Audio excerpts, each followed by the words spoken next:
Life story है एक बच्चे की ज़िंदगी और उसके सफ़र की। उसका वह सफ़र जो उसने अपने माँ बाप के साथ पूरा किया।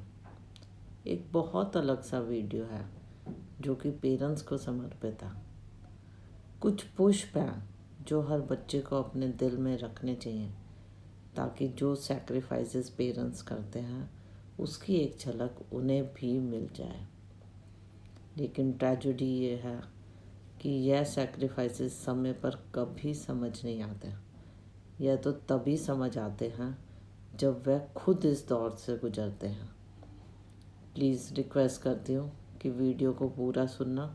थोड़ा लंबा हो सकता है लेकिन जो इमोशंस इस वीडियो में डाली गई हैं वह शायद आपको कहीं ना मिल पाए। नमस्कार दोस्तों, मेरा नाम ज्योति सेठ है और मैं 35 सालों से टीचिंग लाइन में हूँ। एक बहुत अलग सा वीडियो बनाना चाहती थी ताकि वो बच्चे और बड़े सबके लिए हुआ। एक बात ज़रूर सुनिए, एक बच्चे की लाइफ की पूरी कहानी है, बिल्कुल सच्चाई के साथ। मुझे उम्मीद है ये आपको पसंद आएगी और आप मेरे साथ पूरे आखिर तक बने रहेंगे। मैं कुड़ी पैदा हुई पर तू मैनू सुटिया नहीं। शुकराना है तेरा माँ, तू मैनू पालिया पोसिया। तू मेरे पीछे कई रातां ना सोई। तू रोज गिल्ली होई पर मैनू सुक्के ते सुलाया। तू बीमार भी होई पर अपनी गर्मी नाल मैनू तू हमेशा सुखाया। और ते और तू अपने खसम नू भी ना उठाया। दुध छाती दा पिलाया। ठंड वध गई पर तू माँ आराम नाल कदी नहीं सोई। तू प्यार नाल मैनू झुलाया। मैं रोंदी पर तू पल पल वधाया। मैनू चुप कराया पर तू खफा फिर भी ना होई। शुकराना है तेरा। Well, the feelings are very real. No makeup, no writer instinct, no copied material. Only and only it is the voice of the heart. Real beating heart. No one has ever loved me like this before. And no one will love me like this. मैं टुकड़ बन के आई, तू मेरे नाल जान गवाई। जिंद बन गई मैं तो तेरी, तू पल पल ना घबराई। हर रोज़ नवीਆਂ मुसीबतां आंदियां। कदी बच्चे मारदे, कदी गिर जांदी। तू लपक कर बाहर आंदी, हाथ दुपट्टे नाल पोंछदी, फिर प्यार नाल सामदी। घर तेरे दम ते चलदा, फिर भी प्यो पीकर ना थमदा। तू घड़ी घड़ी आंसू रोंदी पर कोई किरे ना रमदा। तू पल पल जान गवाई पर मेरी रख च कदी कमी ना आई। तू पैसा कदी ना कमाया, इसे वास्ते तू शरीर गवाया। तू चाहती सी अंग्रेजी स्कूल पढ़ावां, प्यो नू मंजूर ना सी। तू गहने बेचे अपने, झुमके मुर्गियां कंगन जो तेरी माँ ने तैनू दिते सी। तू मेरे पीछे बेचे, प्यो ने कोई पैसे ना दिते। हो गई मैं पराई, प्यो ते सी कसाई। कोई प्यार ना कोई मोह। तू ते दादी दी भी ना सुनी, उन्हां नू भी हट्ठी बन दिखाई। गाँव हसदा सी तेरे ते, तू कदी ना पछताई। मैनू भेजना सी अंग्रेजी स्कूल, तू शहर अकेली ही निकल आई। प्लेटफॉर्म ते पहुंची, रात बिन सोए बिताई। ब्रैड ते चाह नाल भुख मिटाई पर हट ना छोड़िया अपना। मैनू हर पल कलेजे नाल लगाई। एक झोपड़ पट्टी पहुंची, पैसा सारा तू अपना लगाया। अंग्रेजी स्कूल पढ़ाना सी, हट नाल तू सब कुछ गवाया। ਹਟ ਨਾਲ ਤੂੰ ਸਭ ਕੁਝ ਗਵਾਇਆ। This is very depressing that a mother left her house for the sake of education of her daughter. She left her husband and also her marriage to let her daughter go in an English school. She sold the gold for the sake of her daughter.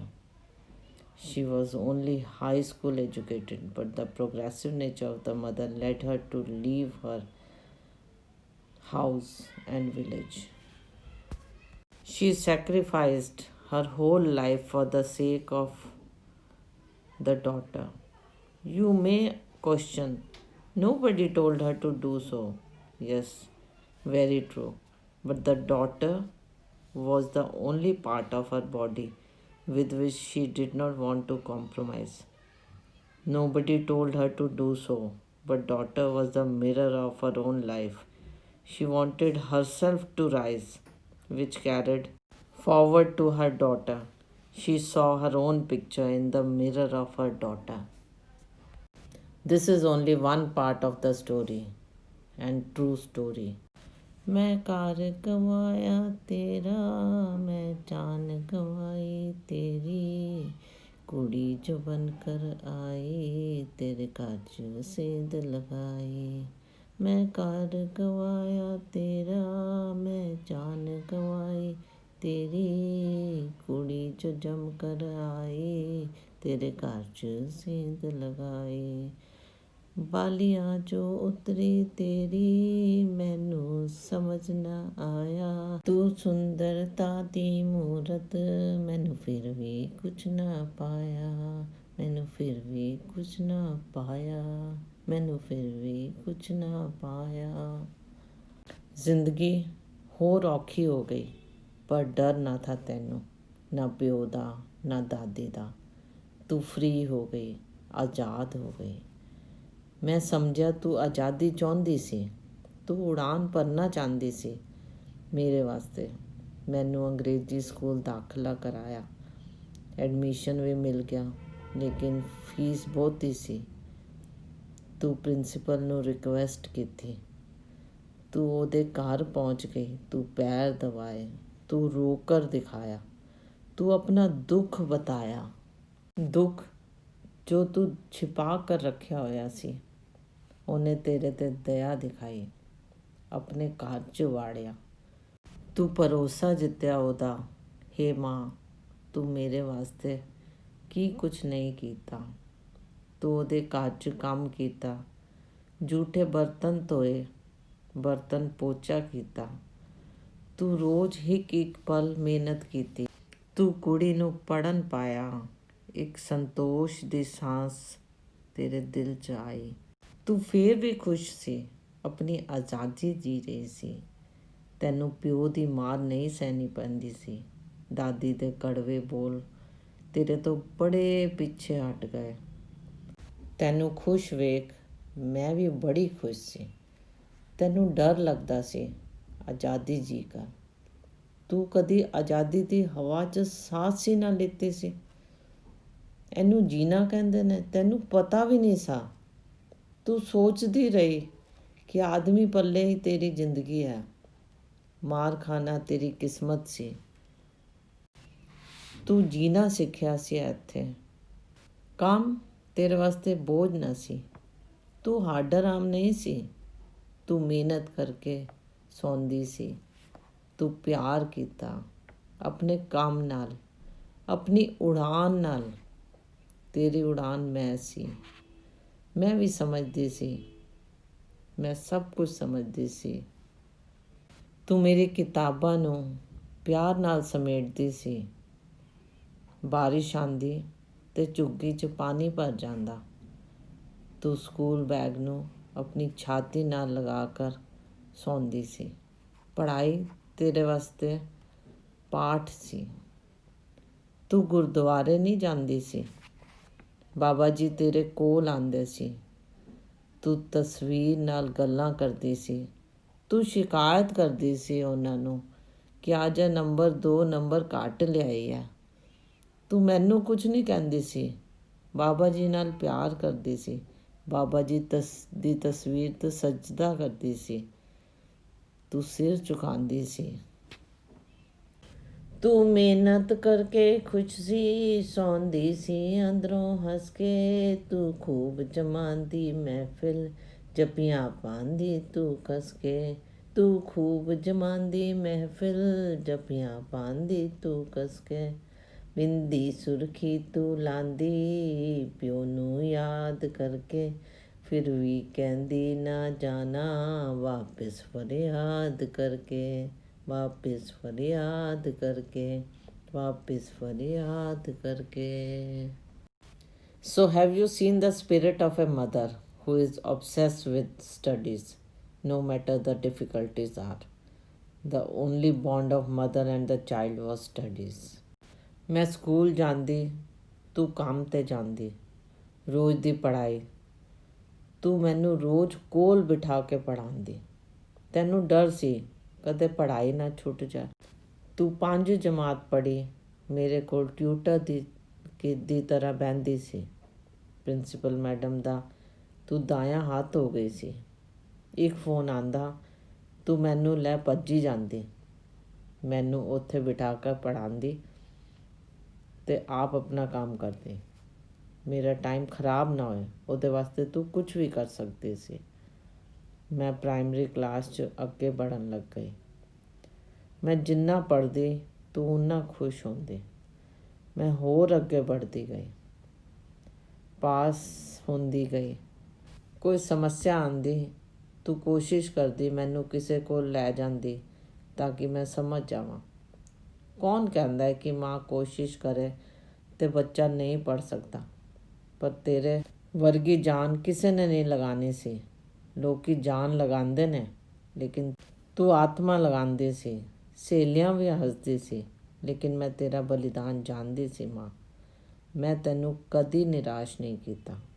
मैं अंग्रेजी च जवाब देंदी ते तू खुश हो जाती सी। टीचरां ने मैनू बड़ा सहयोग दिता। तू बार बार जा जा के मेरी पूरी बैलेंस शीट बनवा लैंदी सी, लेकिन मैं तेरे नाल धोखा नहीं किया। मैं हमेशा मन च तेरा शुक्रिया किया कि किन्नी मेहनत नाल तू मैनू पालिया सी। मैं होर वड्डी हो गई, पढ़ाइयां वधदियां जांदियां सी, ट्यूशन भी वध रही सी। प्यो भी आया एक दिन तेरे कोल, तैनू खूब गालियां दित्तियां। मैं रोक ना पाई अपने नू, ਉਹਨੂੰ ਘਰ ਦੇ ਬਾਹਰ ਨਿਕਾਲ ਦਿੱਤਾ। ਤੇਰਾ ਸੈਕਰੀਫਾਈਸ ਸਿਰਫ ਮੈਨੂੰ ਪਤਾ ਸੀ, ਹੋਰ ਕਿਸੇ ਕੋਈ ਜਾਣ ਹੀ ਨਹੀਂ ਸਕਦਾ ਸੀ। ਮਾਂ ਤੇਰੇ ਵਰਗਾ ਕੋਈ ਦੂਸਰਾ ਪੈਦਾ ਹੀ ਨਹੀਂ ਹੋ ਸਕਦਾ। ਤੇਰੇ ਕੋਲ ਇੱਕ ਹੀ ਤੇਜ ਸੀ, ਮੈਨੂੰ ਅੰਗਰੇਜ਼ੀ ਸਕੂਲ ਪੜ੍ਹਾਉਣਾ। मैं 10वीं जमात पास कर गई। मेरे ठीक ठाक नंबर आए। तू पूरी झुग्गियां च मिठाई वंडी। प्रिंसीपल ने असैम्बली च बुलाकर तेरी कहानी सुनाई, सच्ची कहानी। उन्हें तैनू एक कमरा भी दे दिता अपने घर च। अकेली रह गई सी ਉਹਦਾ ਪੁੱਤਰ ਬਾਹਰ ਅਮਰੀਕਾ ਚਲਾ ਗਿਆ ਸੀ ਆਪਣੀ ਜਨਾਨੀ ਨਾਲ।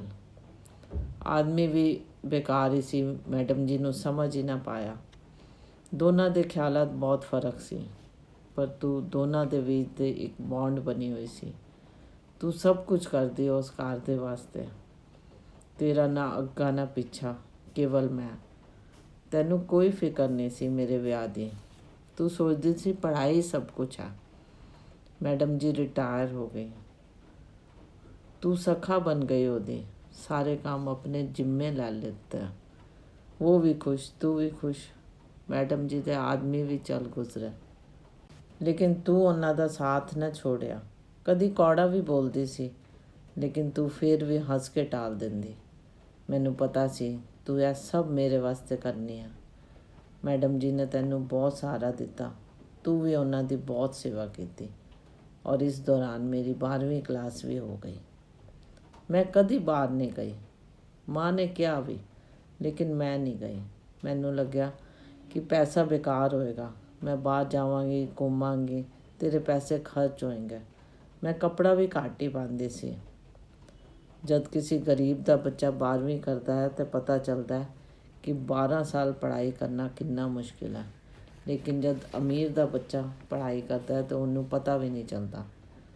ਗਰੀਬ ਨੂੰ ਇੱਕ ਇੱਕ ਦਿਨ ਸਹਿਣਾ ਪੜਦਾ ਹੈ। ਉਹ 12 ਸਾਲ ਪੂਰੇ ਕਰਨ ਦੇ ਵਾਸਤੇ 12 ਸਾਲ ਬੜੇ ਹੀ ਔਖੇ ਲੱਗਦੇ ਨੇ। ਮੈਨੂੰ ਸਹਿਜ ਹੀ ਐਡਮਿਸ਼ਨ ਮਿਲ ਗਈ। ਨੰਬਰ ਮੇਰੇ ਅੱਛੇ ਹੀ ਸੀ। ਤੇਰੇ ਚਿਹਰੇ ਦਾ ਨੂਰ ਦੇਖਣ ਹੀ ਬੰਦਾ ਸੀ। ਤੇਰੀ ਖੁਸ਼ੀ ਤੇਰੇ ਕੰਮ 'ਚ ਝਲਕਦੀ ਸੀ। ਮੈਂ ਤੈਨੂੰ ਇੰਨਾ ਖੁਸ਼ ਕਦੀ ਨਹੀਂ ਦੇਖਿਆ। ਤੂੰ ਕੋਈ ਆਪਣੀ ਜ਼ਿੰਦਗੀ ਨਹੀਂ ਜੀਤੀ। ਤੂੰ ਸਿਰਫ ਮੈਨੂੰ ਪਾਲਿਆ, ਬੜੀ ਹਿੰਮਤ ਨਾਲ, ਜਨੂੰਨ ਨਾਲ ਤੂੰ ਮੇਰਾ ਕੰਮ ਕੀਤਾ। ਮੈਂ ਕਾਫੀ ਸਮਝਦਾਰ ਹੋ ਗਈ। ਕੋਈ ਨਹੀਂ ਕਹਿ ਸਕਦਾ ਸੀ ਕਿ ਮੇਡ ਦੀ ਕੁੜੀ ਆ। ਤੂੰ ਨਾਰਾਜ਼ ਹੋ ਜਾਂਦੀ ਸੀ ਮਾਂ। ਤੂੰ ਭੈਣ ਬਣ ਗਈ ਸੀ ਪ੍ਰਿੰਸੀਪਲ ਮੈਡਮ ਦੀ। ਉਹਨਾਂ ਦੀ ਕੁੜੀ ਆਂਦੀ ਤੈਨੂੰ ਦੱਸਦੀ ਕਿ ਕਿਹੜੀ ਦਵਾਈ ਮਾਂ ਨੂੰ ਦੇਣੀ ਆ, ਲੇਕਿਨ ਆਪ ਕੁਛ ਨਾ ਕਰਦੀ। ਸਭ ਨੇ ਤੇਰੇ ਉੱਤੇ ਮੈਡਮ ਜੀ ਨੂੰ ਛੋੜ ਦਿੱਤਾ ਸੀ, ਉਹਨਾਂ ਦੇ ਪੁੱਤਰ ਨੇ ਵੀ ਅਤੇ ਉਹਨਾਂ ਦੀ ਧੀ ਨੇ ਵੀ। ਪਰ ਤੂੰ ਖੁਸ਼ ਸੀ। ਸਾਰਾ ਫਲੈਟ ਤੈਨੂੰ ਆਪਣਾ ਹੀ ਲੱਗਦਾ ਸੀ। ਮੈਂ ਕਾਲਜ ਗਈ, ਹੋਰ ਆਜ਼ਾਦ ਹੋ ਗਈ। ਹੋਰ ਆਜ਼ਾਦ, ਇੰਨੀ ਆਜ਼ਾਦ ਕਿ ਆਪਣੇ ਸਭ ਫੈਸਲੇ ਮੈਂ ਖੁਦ ਕਰਨ ਲੱਗ ਪਈ। ਮੇਰਾ ਬੰਧਨ ਖਤਮ ਹੋ ਗਿਆ ਸੀ। ਨਿਗਰਾਨੀ ਵੀ ਘੱਟ ਹੋ ਗਈ ਸੀ। ਮੈਂ ਕੋਈ ਨਾ ਕੋਈ ਬਹਾਨਾ ਲਗਾਉਂਦੀ, ਲੇਟ ਹੁੰਦਾ, ਔਰ ਤੂੰ ਸਮਝਦੀ ਮੈਂ ਪੜ੍ਹ ਹੀ ਰਹੀ ਹਾਂ। ਪਰ ਮੈਨੂੰ ਆਜ਼ਾਦੀ ਦੀ ਨਜ਼ਰ ਲੱਗ ਗਈ। ਮੈਂ ਹਵਾ 'ਚ ਉਛਲਣ ਲੱਗ ਗਈ। ਮੈਨੂੰ ਪਤਾ ਚੱਲਿਆ ਕਿ ਕੱਪੜੇ ਪਾ ਕੇ ਕਿਹੋ ਜਿਹਾ ਦਿਖਦਾ ਹੈ। ਮੈਂ ਫੈਸ਼ਨ ਕਰਨ ਲੱਗ ਗਈ। ਮੈਂ ਪਿਕਚਰਾਂ ਦੇਖਣ ਲੱਗ ਗਈ, ਲੇਕਿਨ ਤੂੰ ਮੈਨੂੰ ਨੋਟਿਸ ਹੀ ਨਹੀਂ ਕੀਤਾ। ਤੂੰ ਕਰਦੀ ਵੀ ਸੀ, ਲੇਕਿਨ ਤੈਨੂੰ ਮੇਰੇ 'ਤੇ ਬਹੁਤ ਭਰੋਸਾ ਸੀ। ਮੈਂ ਤੇਰੀ ਗੱਲ ਨਹੀਂ ਸੁਣਦੀ ਸੀ। ਮੈਂ ਆਪਣਾ ਕਰਨ ਲੱਗ ਗਈ। ਮੈਂ ਹਰ ਜਗ੍ਹਾ ਘੁੰਮਣ ਲੱਗ ਗਈ। ਮੈਂ ਸੋਚਿਆ ਕਿ ਇਹ ਜ਼ਿੰਦਗੀ ਤਾਂ ਮੈਨੂੰ ਦੁਬਾਰਾ ਕਦੀ ਮਿਲਣੀ ਨਹੀਂ। ਤੂੰ ਮੈਨੂੰ ਆਜ਼ਾਦੀ ਦਿੱਤੀ, ਲੇਕਿਨ ਮੈਂ ਫਾਇਦਾ ਉਠਾਉਣ ਲੱਗ ਗਈ। ਜੋ ਟਾਈਮ ਮੈਂ ਤੇਰੇ ਵਾਸਤੇ ਬਿਤਾਉਣਾ ਚਾਹੁੰਦੀ ਸੀ, ਉਹ ਮੈਂ ਸਹੇਲੀਆਂ ਨਾਲ ਬਿਤਾਉਣ ਲੱਗ ਗਈ। ਮੈਂ ਇੱਕ ਮੁੰਡੇ ਨੂੰ ਵੀ ਸਿਲੈਕਟ ਕਰ ਲਿਆ। ਇੱਕ ਗਰੁੱਪ ਬਣਾ ਲਿਆ, 4 ਮੁੰਡੇ 3 ਕੁੜੀਆਂ। ਅਸੀਂ 7 ਲੋਕਾਂ ਦਾ ਗਰੁੱਪ ਬਣ ਗਿਆ। ਅਸੀਂ ਜਿੱਥੇ ਵੀ ਜਾਂਦੇ ਇਕੱਠੇ ਜਾਂਦੇ, ਪੈਸਾ ਖਰਚਦੇ। ਮੈਂ ਪਤਾ ਹੀ ਨਾ ਲੱਗਣ ਦਿੱਤਾ ਕਿ ਮੇਰੀ ਮਾਂ ਬਹੁਤ ਗਰੀਬ ਹੈ ਅਤੇ ਮੇਡ ਦਾ ਕੰਮ ਕਰਦੀ ਆ। ਉਹਨਾਂ ਨੂੰ ਕੁਛ ਨਹੀਂ ਪਤਾ ਸੀ, ਲੇਕਿਨ ਮੈਂ ਚਲਦੀ ਗਈ, ਵੱਧਦੀ ਗਈ, बढ़ती गई उस आज़ादी ਦੀ ਰਾਹ 'ਚ ਜੋ ਸ਼ਾਇਦ ਮੇਰੇ ਵਾਸਤੇ ਕਦੀ ਬਣੀ ਹੀ ਨਹੀਂ ਸੀ। ਮੈਂ ਫਿਰ ਵੀ ਉਸੇ ਰਸਤੇ 'ਤੇ ਚਲਦੀ ਗਈ। ਮੈਨੂੰ ਨਹੀਂ ਮਨਜ਼ੂਰ ਸੀ ਉਹ ਝੁੱਗੀ ਝੋਂਪੜੀ 'ਚ ਰਹਿਣਾ। ਮੈਂ ਚਾਹੁੰਦੀ ਸੀ ਜਿਸ ਮੁੰਡੇ ਨਾਲ ਮੇਰਾ ਵਿਆਹ ਹੋਏ ਉਹ ਬੜਾ ਅਮੀਰ ਹੋਏ। ਮੈਂ ਨਹੀਂ ਚਾਹੁੰਦੀ ਸੀ ਉਹਨੂੰ ਮੇਰੇ ਬਾਰੇ 'ਚ ਕੁਝ ਵੀ ਸੱਚਾਈ ਪਤਾ ਚੱਲੇ। ਮੇਰੀ ਸ਼ਕਲ ਸੂਰਤ ਦੇਖਣ 'ਚ ਬਹੁਤ ਸੋਹਣੀ ਸੀ। ਮੈਂ ਅੱਛੀ ਸੀ। ਮੈਂ ਆਪਣੇ ਨੂੰ ਮੇਨਟੇਨ ਕਰਕੇ ਰੱਖਦੀ ਸੀ। ਮੈਂ ਪਾਰਲਰ ਵੀ ਜਾਂਦੀ ਸੀ। ਜਿਹਦੀ ਮਾਂ ਨੇ ਕਦੀ ਵਾਲ ਵੀ ਅੱਛੇ ਨਾਲ ਨਹੀਂ ਵਾਏ ਸੀ, ਉਹਦੀ ਕੁੜੀ ਪਾਰਲਰ 'ਚ ਘੁੰਮੇ। ਇਹ ਮਨਜ਼ੂਰ ਨਾ ਸੀ ਕੁਦਰਤ ਨੂੰ। ਠੀਕ ਹੈ, ਮੈਂ ਗਲਤੀ ਕਰ ਰਹੀ ਸੀ। ਮੈਂ ਗਲਤੀਆਂ ਕਰ ਰਹੀ ਸੀ, ਮੈਂ ਸਮਝ ਵੀ ਰਹੀ ਸੀ, ਲੇਕਿਨ ਬਸ ਰੋਕ ਹੀ ਨਹੀਂ ਪਾਈ ਆਪਣੇ ਨੂੰ। ਮੈਂ ਵੱਧਦੀ ਗਈ, ਮੈਂ ਆਜ਼ਾਦੀ ਲੈਂਦੀ ਗਈ। ਮੇਰਾ ਰਿਜ਼ਲਟ ਘੱਟ ਹੁੰਦਾ ਗਿਆ। ਪਹਿਲਾ ਸਾਲ ਕਾਲਜ ਦਾ ਅਤੇ ਮੇਰੇ ਜ਼ਿਆਦਾ ਨੰਬਰ ਨਹੀਂ ਆਏ। ਮੈਂ ਮਾਂ ਬੜੀ ਦੁਖੀ ਹੋਈ। ਮਾਂ ਸੋਚਣ ਲੱਗ ਗਈ ਕਿ ਕੀ ਗੱਲ ਹੈ, ਮੇਰੀ ਕੁੜੀ ਕਿੱਥੇ ਜਾਂਦੀ ਆ। ਉਹ ਘਬਰਾਉਣ ਲੱਗ ਗਈ। ਮੈਂ ਖੁਦ ਵੀ ਘਬਰਾਉਣ ਲੱਗ ਗਈ ਕਿ ਮੈਂ ਕੀ ਕਰਨ ਲੱਗ ਗਈ ਹਾਂ। ਲੇਕਿਨ ਬਸ ਬੁੱਧੀ ਭ੍ਰਸ਼ਟ ਹੋ ਰਹੀ ਸੀ। ਮੈਂ ਉਹਦਾ ਸੈਕਰੀਫਾਈਸ ਕਰਦੇ ਦੇਖਦੀ ਸੀ, ਲੇਕਿਨ ਸਮਝ ਨਹੀਂ ਰਹੀ ਸੀ। ਮੇਰਾ ਧਿਆਨ ਕੇਵਲ ਮੁੰਡਿਆਂ 'ਚ ਰਹਿੰਦਾ ਸੀ। ਸਾਰਾ ਦਿਨ ਵੀਡੀਓ ਕਾਲਿੰਗ, ਫੋਨ। ਮੈਂ ਕੁਛ ਨਹੀਂ ਸਮਝ ਪਾ ਰਹੀ ਸੀ। ਮੈਂ ਨੋਟਸ ਸਭ ਬਣਾਉਂਦੀ ਸੀ, ਕਲਾਸ ਵੀ ਅਟੈਂਡ ਕਰਦੀ ਸੀ, ਲੇਕਿਨ ਮੇਰਾ ਧਿਆਨ ਸਾਰਾ ਮੁੰਡਿਆਂ 'ਚ ਰਹਿਣ ਲੱਗ ਗਿਆ। ਮੈਂ ਸੋਚਿਆ ਕਿ ਮੇਰਾ ਵਿਆਹ ਹੋ ਜਾਏਗਾ ਇਸ ਤਰ੍ਹਾਂ। ਅਗਰ ਮੇਰਾ ਮਾਂ ਨੇ ਵਿਆਹ ਦੇ ਬਾਰੇ 'ਚ ਸੋਚਿਆ ਹੀ ਨਹੀਂ ਤਾਂ ਮੈਨੂੰ ਕਿਸ ਤਰ੍ਹਾਂ ਦਾ ਲੜਕਾ ਢੂੰਢ ਕੇ ਦੇਗੀ। ਉਹਦੇ ਬਸ ਦਾ ਨਹੀਂ ਸੀ। ਮੈਂ ਆਪਣੇ ਆਪ ਆਪਣੇ ਵਾਸਤੇ ਜੀਵਨ ਸਾਥੀ ਢੂੰਡਣਾ ਚਾਹੁੰਦੀ ਸੀ, ਪਰ ਮੈਂ ਜਲਦੀ ਇਨ ਚੱਕਰਾਂ 'ਚ ਪੈ ਗਈ। ਇਹ ਗੱਲ ਦੀ ਮੈਨੂੰ ਸਮਝ ਨਹੀਂ ਆਈ। ਸਾਥ ਵੀ ਉਹਨਾਂ ਲੜਕਿਆਂ ਦਾ ਹੀ ਮਿਲਿਆ। ਪਰ ਠੀਕ ਹੈ, ਮੈਂ ਛੋਟੀ ਮੋਟੀ ਚੋਰੀ ਵੀ ਕਰਨ ਲੱਗ ਗਈ ਘਰ 'ਚ ਮੈਡਮ ਜੀ ਦੀ। ਲੇਕਿਨ ਚੋਰੀ ਓਨੀ ਹੀ ਕਰਦੀ ਸੀ ਜਿੰਨਾ ਉਹਨੂੰ ਪਤਾ ਨਾ ਚੱਲੇ। ਫਿਰ ਜ਼ਿੰਦਗੀ ਬੀਤਣ ਲੱਗ ਗਈ। ਮੈਂ ਫਿਰ ਸੈਕਿੰਡ ਈਅਰ 'ਚ ਆਪਣੇ ਮਾਰਕਸ ਨੂੰ ਇੰਪਰੂਵ ਕੀਤਾ। ਮਾਰਕਸ ਮੇਰੇ बढ़ ਗਏ। ਥਰਡ ਈਅਰ 'ਚ ਮੈਨੂੰ ਦਿਮਾਗ ਮੇਰਾ ਤੇਜ਼ ਸੀਗਾ। ਥਰਡ ਈਅਰ 'ਚ ਆ ਕੇ ਮੈਂ 60% ਨੰਬਰ ਲਿਆ ਕੇ BCom ਪਾਸ ਕਰ ਲਿੱਤੇ। ਤੇਰੇ ਵਾਸਤੇ ਤਾਂ ਪਤਾ ਨਹੀਂ ਕੀ ਮਿਲ ਗਿਆ ਸੀ ਤੈਨੂੰ ਤਾਂ। ਤੂੰ ਤਾਂ ਇੰਨੀ ਖੁਸ਼। ਤੂੰ ਮੈਨੂੰ ਹੋਰ ਪੜ੍ਹਾਉਣਾ ਚਾਹੁੰਦੀ ਸੀ, ਲੇਕਿਨ ਮੈਂ ਮੁੰਡਿਆਂ ਨਾਲ ਹੀ ਘੁੰਮਦੀ ਰਹੀ। ਮੈਂ ਨਹੀਂ ਪੜ੍ਹਨਾ ਚਾਹੁੰਦੀ ਸੀ। ਮੈਂ ਐਡਮਿਸ਼ਨ ਲੈ ਲਿੱਤੀ, ਲੇਕਿਨ ਮੈਂ ਨਹੀਂ ਪੜ੍ਹਨਾ ਚਾਹੁੰਦੀ ਸੀ। ਪਤਾ ਨਹੀਂ ਮੈਨੂੰ ਕੀ ਚਸਕਾ ਲੱਗ ਗਿਆ ਮੁੰਡਿਆਂ ਦਾ ਕਿ ਮੈਂ ਦਿਨ ਰਾਤ ਉਹੀ ਦੋਸਤੀ ਦੇ ਬਾਰੇ 'ਚ ਸੋਚਦੀ ਸੀ। ਪਤਾ ਨਹੀਂ ਕਿਉਂ ਇਸ ਤਰ੍ਹਾਂ ਹੁੰਦਾ ਗਿਆ। ਮੈਂ ਪਿਛੜਦੀ ਗਈ। ਮੈਂ ਤੇਰਾ ਪਿਆਰ ਹੁਣ ਸਮਝਣਾ ਨਹੀਂ ਚਾਹੁੰਦੀ ਸੀ। ਮੈਨੂੰ ਲੱਗਦਾ ਸੀ ਕਿ ਮੈਂ ਸਭ ਕੁਝ ਕਰ ਸਕਦੀ ਹਾਂ ਹੁਣ। ਮੈਂ ਸਭ ਕੁਝ ਕਰਨਾ ਵੀ ਚਾਹੁੰਦੀ ਸੀ, ਪਰ ਤੂੰ ਮੈਨੂੰ ਹੋਰ ਪੜ੍ਹਾਉਣਾ ਚਾਹੁੰਦੀ ਸੀ। ਤੈਨੂੰ ਲੱਗਦਾ ਸੀ ਪੜ੍ਹਾਈ ਦੇ ਇਲਾਵਾ ਕੁਝ ਨਹੀਂ ਆ। ਮੈਂ ਸੋਚਦੀ ਸੀ ਕਿ ਤੂੰ ਮੇਰੇ ਵਿਆਹ ਦੇ ਬਾਰੇ ਵਿੱਚ ਤੇ ਕੁਝ ਸੋਚਦੀ ਨਹੀਂ। ਤੂੰ ਬਹੁਤ ਗੰਦੀ ਜ਼ਿੰਦਗੀ ਜੀਤੀ ਸੀ। ਮੈਂ ਨਹੀਂ ਜੀਣਾ ਚਾਹੁੰਦੀ ਸੀ ਉਹ ਜ਼ਿੰਦਗੀ। ਮੈਂ ਉਹ ਮੁੰਡੇ ਨੂੰ ਜੋ ਕਿ ਬਹੁਤ ਅੱਛੇ ਘਰ ਦਾ ਸੀ ਨਹੀਂ ਛੋੜਨਾ ਚਾਹੁੰਦੀ ਸੀ।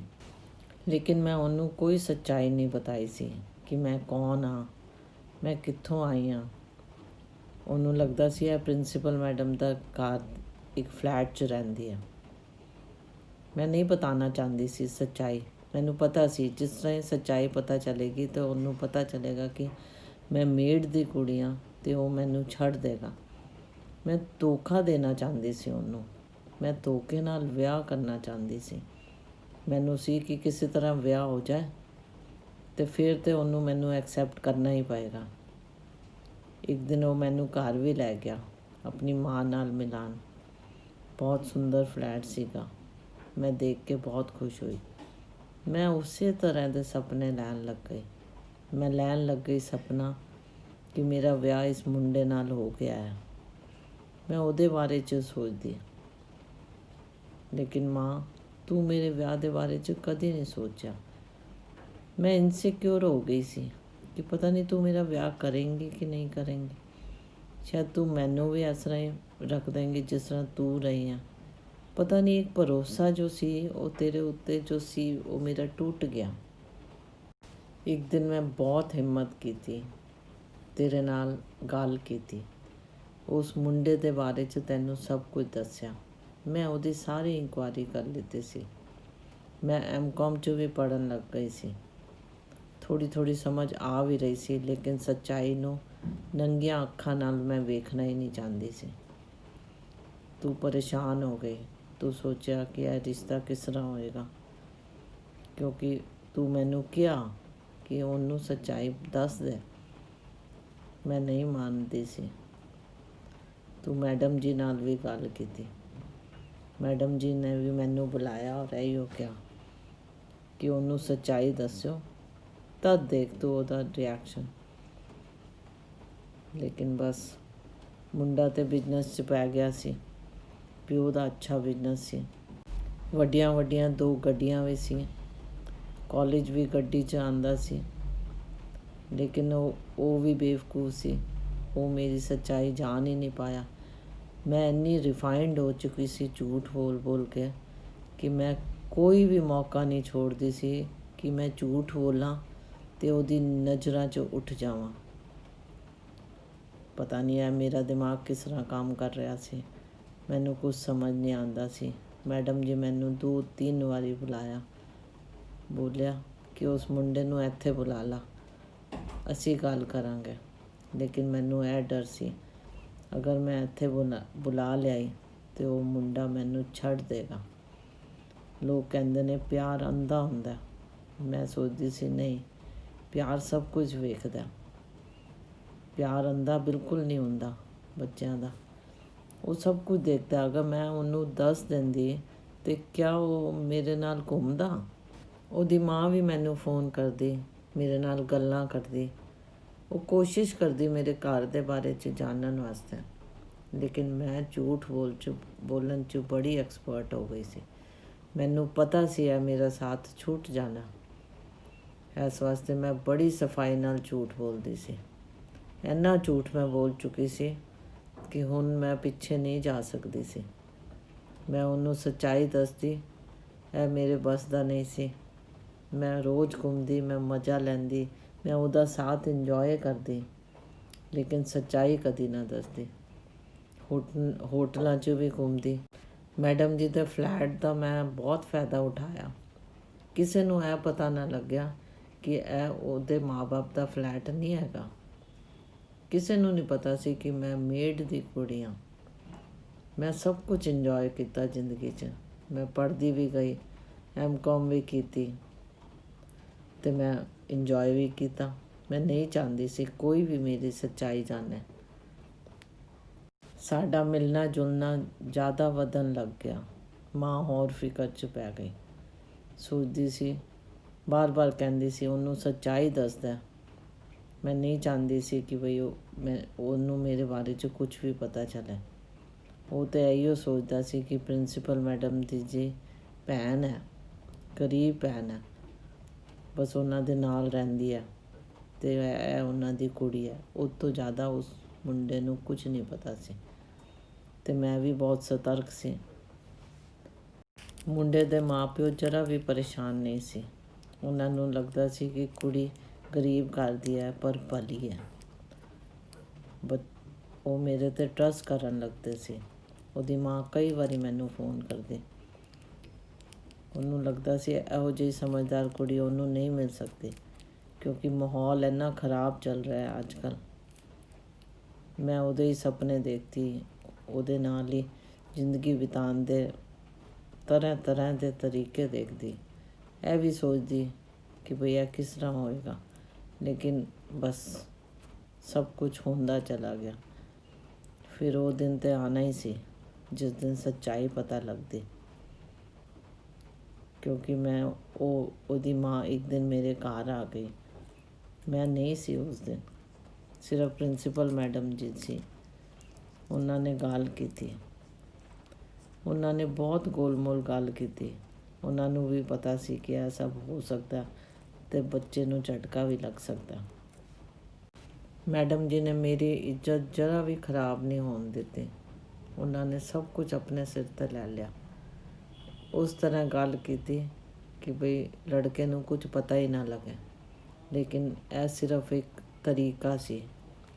ਉਹਨਾਂ ਨੇ ਮੈਨੂੰ ਸਮਝਾਉਣਾ ਸੀ। ਉਹਨਾਂ ਨੇ ਰੀਡ ਕੀਤਾ ਉਸ ਫੈਮਿਲੀ ਨੂੰ।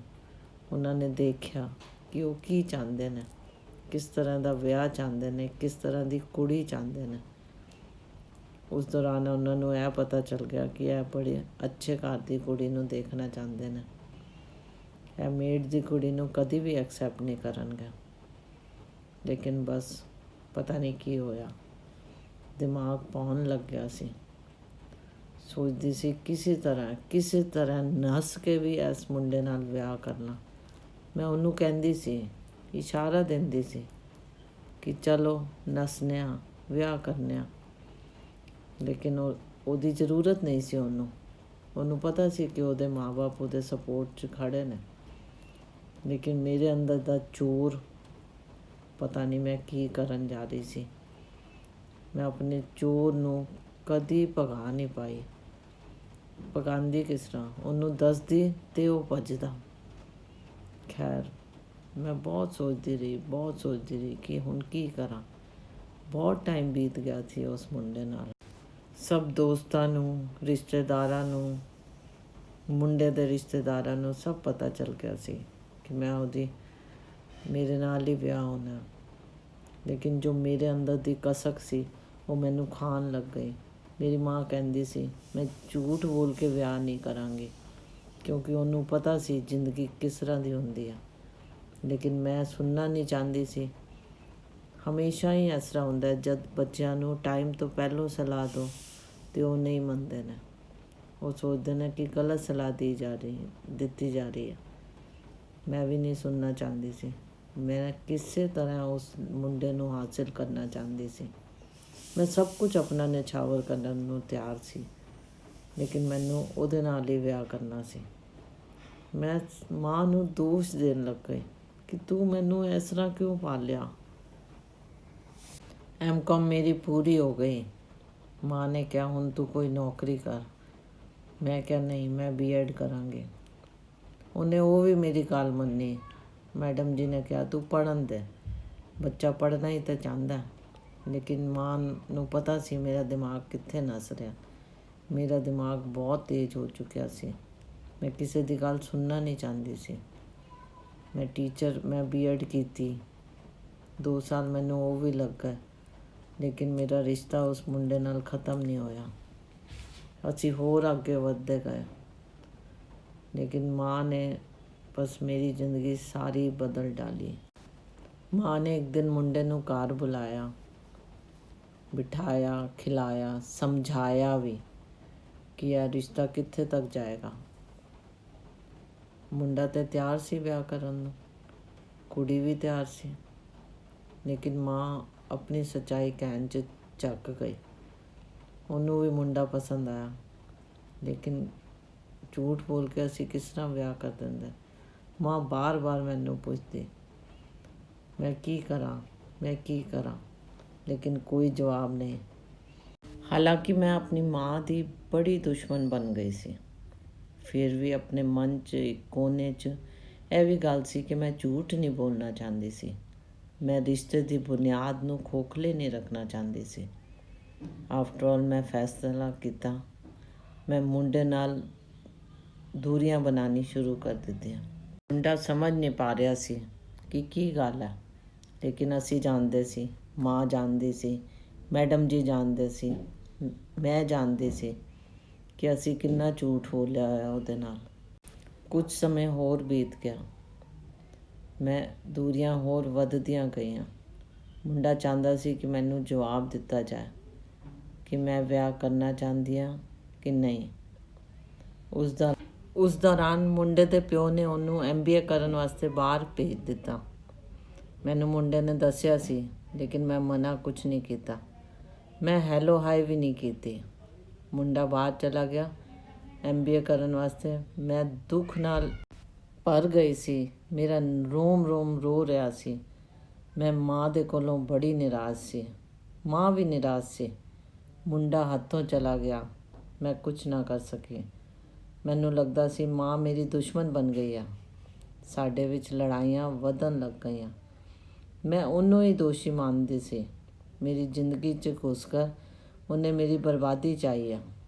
ਲੇਕਿਨ ਮਾਂ, ਤੂੰ ਕੁਝ ਨਹੀਂ ਚਾਹੁੰਦੀ ਸੀ, ਪਰ ਮੈਂ ਹੀ ਤੇਰੇ ਕੋਲੋਂ ਸੰਭਲ ਨਹੀਂ ਰਹੀ ਸੀ। ਮੁੰਡਾ ਚਲਾ ਗਿਆ ਤਾਂ ਕੰਟੈਕਟ ਵੀ ਟੁੱਟ ਗਿਆ। ਮੇਰੀ ਨੌਕਰੀ ਇੱਕ ਸਕੂਲ 'ਚ ਲੱਗ ਗਈ। ਸਭ ਕੁਝ ਬਿਖਰਾ ਹੋਇਆ ਥੰਮ ਸਾ ਗਿਆ। ਜ਼ਿੰਦਗੀ ਬਹੁਤ ਹੌਲੇ ਅੱਗੇ ਵਧ ਰਹੀ ਸੀ। ਫਿਰ ਪਤਾ ਚਲਾ, ਕਿਸੇ ਦੋਸਤ ਨੇ ਦੱਸਿਆ ਕਿ ਮੁੰਡੇ ਨੇ ਬਾਹਰ ਵਿਆਹ ਕਰ ਲਿੱਤਾ ਹੈ। ਸੁਣਿਆ ਕਿ ਮਾਂ-ਬਾਪ ਵੀ ਨਾਰਾਜ਼ ਸੀ। ਬਹੁਤ ਕੁਝ ਹੋ ਗਿਆ, ਲੇਕਿਨ ਸਭ ਕੁਝ ਸੰਭਲ ਕੁਝ ਨਹੀਂ ਪਾਇਆ ਸੀ। ਹੁਣ ਇਹ ਸਮਝ ਆ ਰਿਹਾ ਸੀ ਵਿਆਹ ਦੇ ਪਹਿਲੇ ਦੀ ਡੋਰ ਕਿੰਨੀ ਕਮਜ਼ੋਰ ਹੁੰਦੀ ਆ। ਮੈਂ ਤਾਂ ਫਾਲਤੂ ਹੀ ਮਾਂ ਨੂੰ ਦੋਸ਼ ਦਿੰਦੀ ਰਹੀ, ਤੂੰ ਵੀ ਮੇਰਾ ਵਿਆਹ ਕਿਉਂ ਨਹੀਂ ਹੋਣ ਦਿੱਤਾ। ਮਾਂ ਚੁੱਪ ਸੀ। ਮਾਂ ਅੰਦਰ ਹੀ ਅੰਦਰ ਗਿਲਟੀ ਹੋ ਗਈ ਸੀ। ਮੈਡਮ ਜੀ ਸਭ ਕੁਝ ਸਮਝਦੀ ਸੀ, ਲੇਕਿਨ ਉਹ ਵੀ ਕੁਝ ਨਹੀਂ ਕਹਿੰਦੀ। ਗਰੀਬੀ ਇੱਕ ਬੜਾ ਅਭਿਸ਼ਾਪ ਸੀ ਮੇਰੇ ਵਾਸਤੇ। ਸਾਡੇ ਕੋਲ ਕੁਝ ਨਹੀਂ ਸੀ ਵਿਆਹ ਕਰਨ ਵਾਸਤੇ।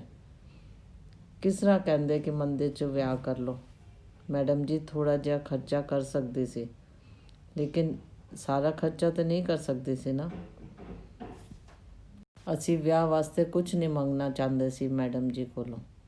ਮੇਰੀ ਮਾਂ ਸੋਚਦੀ ਸੀ ਉਹਦੀ ਕੁੜੀ ਪੜ੍ਹੀ ਲਿਖੀ ਹੈ, ਵਿਆਹ ਤਾਂ ਐਵੇਂ ਹੀ ਹੋ ਜਾਏਗਾ, ਲੇਕਿਨ ਉਹ ਵੀ ਗਲਤ ਸੀ। ਪੜ੍ਹੀ ਲਿਖੀ ਕੁੜੀਆਂ ਦੇ ਵਿਆਹ ਵਾਸਤੇ ਵੀ ਪੈਸਾ ਚਾਹੀਦਾ ਹੁੰਦਾ। ਇਹ ਸਾਨੂੰ ਹੁਣ ਸਮਝ ਆ ਗਿਆ ਸੀ, ਲੇਕਿਨ ਕੀ ਕਰਦਾ। ਅਸੀਂ ਚੁੱਪ ਸੀ। ਮੈਂ ਵੀ ਪਰੇਸ਼ਾਨ ਸੀ, ਮਾਂ ਵੀ ਪਰੇਸ਼ਾਨ ਸੀ। ਸਮੇਂ ਬੀਤਦਾ ਚਲਾ ਗਿਆ। ਮੈਂ ਆਪਣੇ ਵਿਆਹ ਵਾਸਤੇ ਆਪਣੀ ਤਨਖਾਹ ਰੱਖ ਦਿੰਦੀ ਸੀ। ਥੋੜ੍ਹਾ ਥੋੜ੍ਹਾ ਪੈਸਾ ਮੇਰੇ ਕੋਲ ਵੀ ਇਕੱਠਾ ਹੋ ਗਿਆ, ਲੇਕਿਨ ਉਮਰ ਵੱਧਦੀ ਜਾਂਦੀ ਸੀ। ਕੋਈ ਲੜਕਾ ਮਿਲ ਹੀ ਨਹੀਂ ਰਿਹਾ ਸੀ। ਸਮਝ ਵੀ ਨਹੀਂ ਆਉਂਦਾ ਸੀ, ਕੋਈ ਕਰਨਾ ਵੀ ਨਹੀਂ ਚਾਹੁੰਦਾ ਸੀ। ਜੈਸੇ ਹੀ ਕੋਈ ਬੈਕਗਰਾਊਂਡ ਦੇ ਬਾਰੇ 'ਚ ਸੁਣਦਾ ਸੀ, ਉਹ ਨੱਸ ਜਾਂਦਾ ਸੀ। ਸਾਲ ਭਰ ਬੀਤ ਗਿਆ, ਕੋਈ ਮੁੰਡਾ ਨਾ ਲੱਭਿਆ। ਬਿਨਾਂ ਪੈਸੇ ਵਿਆਹ ਹੋਣਾ ਬੜਾ ਹੀ ਮੁਸ਼ਕਿਲ ਸੀ। ਹੁਣ ਮੈਨੂੰ ਪਤਾ ਚੱਲਿਆ ਕਿ ਸਭ ਨੂੰ ਪੈਸੇ ਦੀ ਕਿੰਨੀ ਜ਼ਰੂਰਤ ਹੈ। ਪੜ੍ਹਾਈਆਂ ਦੇ ਇਲਾਵਾ ਪੈਸਾ ਵੀ ਹੋਣਾ ਚਾਹੀਦਾ, ਤਦੇ ਕੁੜੀ ਦਾ ਵਿਆਹ ਹੁੰਦਾ। ਸਾਲ ਬੀਤਿਆ, ਮੈਂ ਪੈਸੇ ਵੀ ਕੁਝ ਇਕੱਠੇ ਕੀਤੇ, ਲੇਕਿਨ ਮੁੰਡਾ ਨਾ ਮਿਲਿਆ। ਜੋ ਮੁੰਡਾ ਮਿਲਦਾ ਉਹ ਬਸ ਐਵੇਂ ਟੈਵੇਂ ਕਰਕੇ ਨੱਸ ਹੀ ਜਾਂਦਾ। ਮੈਂ ਮਾਂ ਨਾਲ ਨਾਰਾਜ਼ ਹੀ ਰਹਿੰਦੀ ਸੀ, ਕਦੀ ਖੁਸ਼ ਨਹੀਂ ਹੋਈ। ਅਸੀਂ ਮਾਵਾਂ ਧੀਆਂ ਇੱਕ ਦੂਸਰੇ ਦੇ ਦੁਸ਼ਮਣ ਹੀ ਹੋ ਗਏ ਸੀ। ਮਾਂ ਸਭ ਕੁਝ ਸਮਝਦੀ ਸੀ, ਉਹ ਮੈਨੂੰ ਸਮਝਾਉਣਾ ਚਾਹੁੰਦੀ ਸੀ, ਲੇਕਿਨ ਮੈਂ ਸੱਚਾਈ ਤੋਂ ਦੂਰ ਹੀ ਨੱਸਦੀ ਰਹੀ। ਮੈਨੂੰ ਲੱਗਿਆ ਕਿ ਬਸ ਮੇਰੀ ਜ਼ਿੰਦਗੀ ਖਰਾਬ ਸਿਰਫ ਮਾਂ ਨੇ ਹੀ ਕੀਤੀ ਹੈ। ਚਲੋ ਵਕਤ ਬੀਤਦਾ ਗਿਆ। ਇੱਕ ਦਿਨ ਮੈਨੂੰ ਉਸ ਮੁੰਡੇ ਦੀ ਮਾਂ ਮਿਲੀ। ਸਾਲ ਭਰ ਹੋ ਚੁੱਕਿਆ ਸੀ। ਉਹਨੇ ਮੈਨੂੰ ਬਹੁਤ ਪਿਆਰ ਕੀਤਾ ਅਤੇ ਮੈਨੂੰ ਲੈ ਕਰ ਆਪਣੇ ਘਰ ਚਲੀ ਗਈ। ਮੈਨੂੰ ਚਾਹ ਪਿਆਈ, ਉਹਦੇ ਫਾਦਰ ਵੀ ਮਿਲੇ। ਦੇਖ ਕੇ ਬੜਾ ਹੀ ਖੁਸ਼ ਹੋਇਆ। ਮੈਂ ਸੋਚਿਆ ਹੁਣ ਕੀ ਫਾਇਦਾ ਹੋਇਆ ਖੁਸ਼ ਹੋਣ ਦਾ, ਲੇਕਿਨ ਬਸ ਜ਼ਿੰਦਗੀ ਨੇ ਇੱਕ ਮੋੜ ਲੈਣਾ ਹੀ ਸੀ। ਮੇਰੇ ਵਾਸਤੇ ਸ਼ਾਇਦ ਭਗਵਾਨ ਨੇ ਕੋਈ ਖੁਸ਼ਖਬਰੀ ਰੱਖੀ ਹੋਈ ਸੀ। ਮੈਂ ਸੁਣਦੀ ਰਹੀ ਉਹਨਾਂ ਦੀ ਗੱਲਾਂ। ਉਹਨਾਂ ਨੇ ਮੈਨੂੰ ਪੁੱਛਿਆ ਕਿ ਤੂੰ ਵਿਆਹ ਵਾਸਤੇ ਕਿਉਂ ਨਹੀਂ ਹਾਂ ਕੀਤੀ। ਮੇਰੀਆਂ ਅੱਖਾਂ 'ਚ ਆਂਸੂ ਆ ਗਏ। ਮੈਂ ਰੋਣ ਲੱਗ ਗਈ, ਬੜਾ ਹੀ ਰੋਈ। ਉਹਦੀ ਮਾਂ ਸਮਝ ਹੀ ਨਹੀਂ ਪਾ ਰਹੀ ਸੀ ਕਿ ਮੈਂ ਕਿਉਂ ਰੋ ਰਹੀ ਹਾਂ। ਮੈਂ ਦੱਸਣਾ ਚਾਹੁੰਦੀ ਸੀ ਉਹਨੂੰ ਕਿ ਮੈਂ ਕਿਹੋ ਜਿਹੇ ਘਰ ਦੀ ਕੁੜੀ ਹਾਂ। ਮੈਂ ਦੱਸਣਾ ਚਾਹੁੰਦੀ ਸੀ ਕਿ ਮੇਰਾ ਪਿਓ ਸ਼ਰਾਬੀ ਹੈ। ਮੈਂ ਦੱਸਣਾ ਚਾਹੁੰਦੀ ਸੀ ਕਿ ਮੈਂ ਇੱਕ ਮੇਡ ਦੀ ਕੁੜੀ ਹਾਂ, ਲੇਕਿਨ ਉਸ ਦਿਨ ਮੈਂ ਸ਼ਰਮ ਬਿਲਕੁਲ ਵੀ ਨਹੀਂ ਕੀਤੀ। ਮੈਂ ਥੋੜ੍ਹੀ ਦੇਰ ਬੈਠੀ ਰੋਈ, ਫਿਰ ਮੈਂ ਆਪਣੀ ਕਹਾਣੀ ਉਹਦੀ ਮਾਂ ਨੂੰ ਪੂਰੀ ਦੱਸ ਦਿੱਤੀ।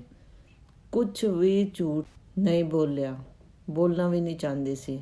ਸਮੇਂ ਬੀਤ ਚੁੱਕਾ ਸੀ, ਲੇਕਿਨ ਮੈਂ ਉਹਨੂੰ ਬਤਾਉਣਾ ਚਾਹੁੰਦੀ ਸੀ ਕਿ ਮੈਂ ਬੇਵਫਾ ਨਹੀਂ ਸੀ। ਮੈਂ ਕਿਉਂ ਨਹੀਂ ਵਿਆਹ ਕੀਤਾ, ਕਿਉਂਕਿ ਮੈਂ ਉਹਨਾਂ ਦੀ ਇੱਜ਼ਤ ਖਰਾਬ ਨਹੀਂ ਕਰਨਾ ਚਾਹੁੰਦੀ ਸੀ।